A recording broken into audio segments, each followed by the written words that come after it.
començar. Jo sóc un fan de la Cèlia Sánchez Mústic i sobretot sóc un fan de la Cèlia com a contista. És molt complicat fer un llibre de contes, ho dic per experiència pròpia, en què no hi hagi baixades de to, i aquí no n'hi ha ni una. És a dir, també voldria dir, perquè és una cosa que la crec de debò, que cada llibre de la Cèlia és millor que l'anterior. Això és una cosa que a mi... Després hi ha un altre conte que a mi m'ha agradat molt, que es diu La nit shakespeariana, on hi ha una anotació a la pàgina 54 que me l'he apuntada, que m'ha fet molta gràcia, perquè per no destorbar-se, doncs hi ha un moment en què el narrador diu perquè estava ple de gent dormint, o pitjor encara, llegint. És a dir, jo em quedo amb aquesta notació de que llegir és molt pitjor que dormir. Això, veus, el que fan les coses fora de context. Clar, en el context això té una explicació, però clar, si tu dius no, mira, veus la Cèlia Sánchez Mústic el que diu? Que és pitjor llegir que dormir. La meva virtut malèfica consisteix en treure les coses de context, que és la gràcia quan vols arreplegar algú, que és com és ara el cas.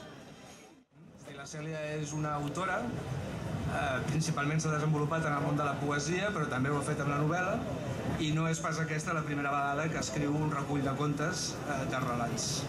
Per tant, podríem estar parlant d'una autora tot terreny, i per aquesta polivalència seva crec que és necessari tindre-ho en compte i donar-li una repassada una mica amb aquesta obra seva. Perquè a nivell personal jo considero el fet d'escriure relats com una mica una aventura de risc. Deixeu-vos estar de puenting, parapente i xuminades d'aquestes. Ja és arriscat escriure, diguéssim, guanyar-se la vida o dedicar-se a escriure en aquest país. Escriure relats és com fer puenting però sense bo, és a dir, pot semblar un suïcidi en un moment donat.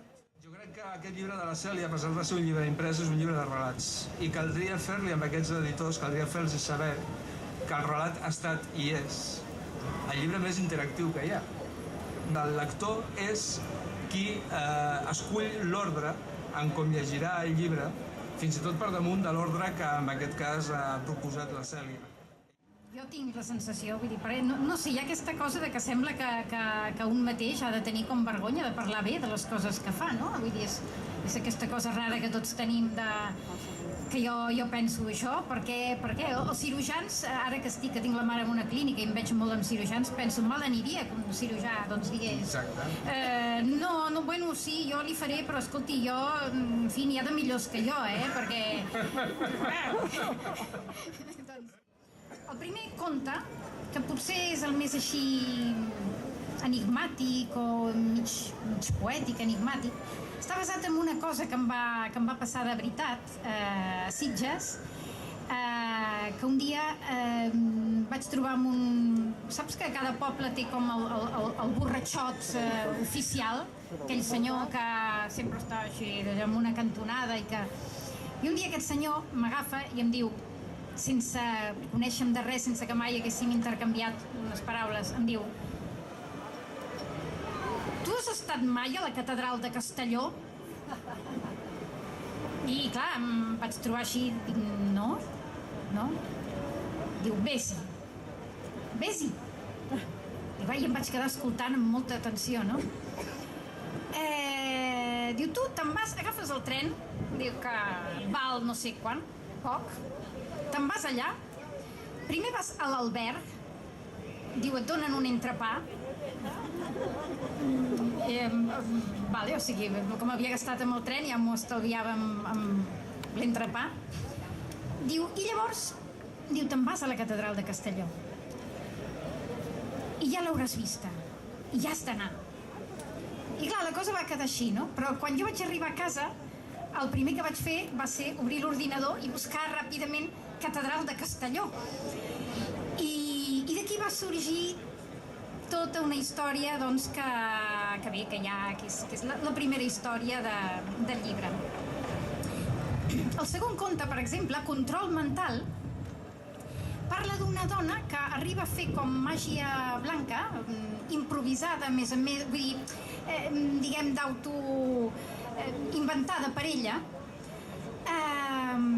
per aconseguir no l'amor d'un altre, sinó l'amor de si mateixa envers un altre. És a dir, sí, aquesta persona, jo no n'estic enamorada, no m'atreu, però m'interessaria molt estar-ho, perquè és que és la millor persona que he conegut, oi? Només falta això, que jo me n'enamori, com ho faig, no? Llavors comença tot un procés. Aquest és el control mental. Després n'hi ha un altre que es diu xoc, que és d'una senyora que es queda impactada davant d'un rètol per una sèrie de circumstàncies, ha d'anar al psiquiatre i veu doncs el rètol en el balcó on s'anuncia el psiquiatre, i el psiquiatre té un nom tan estrambòtic, Sindulfo Pecho Abierto Boca Negra, que però aquest senyor vol ser psiquiatre i clar, no té prou psicologia per entendre que els pacients fugiran. Vull dir, amb aquest nom, qui es va visitar amb un home amb aquest nom, no? Però la cosa va fent toms, fins que bé, el nom, diguem, juga un paper important. El triangle, per exemple, és una història explicada, narrada per una conductora d'autobús que fa una ruta turística a Londres. I és la història que explica el guia. El guia, que de fet havia d'explicar les coses de Londres, vull dir, per on passen, el que veuen, acaba de patir un trauma i es dedica a explicar unes coses que li han passat a Sri Lanka. I la gent de l'autocar, doncs, dius, bueno, a veure, estem fent una ruta turística per Londres i aquest senyor... Clar, i primer, doncs, n'hi ha alguns que es reboten, no? I diuen, aquí hem pagat, però mica en mica van havent-hi una ruta paral·lela, la de Londres i la de Sri Lanka. I al final la gent de l'autocar acaba completament involucrada en la història que explica el guia, i tot això és escoltat i és interpretat per la conductora de l'autocar, que és la que finalment ens ho explica. La nit shakespeariana, que és la que tu has comentat, doncs hi ha una llibreria a París, que jo no hi he estat. Bé, inclús hi ha doncs uns llits, hi ha gent, passa volants, gent que no té on estar-se, i inclús la gent pot passar la nit allà i quedar-se a dormir. Hi ha unes cafeteres, poden veure. I esclar, la frase que tu has tret de context, que has dit estaven pitjor llegint, pitjor que dormint, és perquè doncs, hi ha una mena de cosa que hi ha entre un home i una dona, però que en realitat, encara que haguessin volgut, que no volien, no pot passar, perquè allà hi havia molta gent dormint, o pitjor, llegint, perquè si llegien vol dir que estaven desperts i que podien veure el que passava i no els convenia.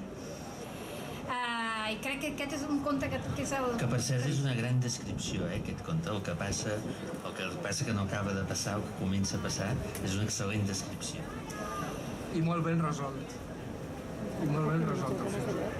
Un món opac. Aquest és diferent dels altres, com de ciència-ficció amb una càrrega de... Jo quasi diria que és en el conte en què em sento més identificada amb la protagonista. Val a dir que es digui, ara et diré què em passa amb les dones, no vol dir que els contes siguin de dones, ni d'homes, vull dir, són de persones, d'éssers humans, que crec que és la millor manera de parlar d'homes i de dones.